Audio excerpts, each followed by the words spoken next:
Alright guys, so today we got a new review. I haven't tried this place ever. It's Urban Hot Chicken. You get 2 tenders. Oh, it smells so good.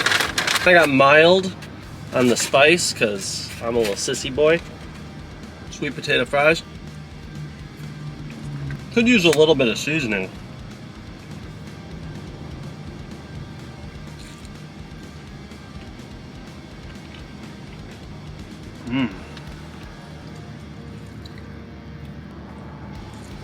Oh man, this tender's in this sauce. Even mild's kind of spicy. Woo! Just checking it. Oh man. It's better than the fries. And the sauce.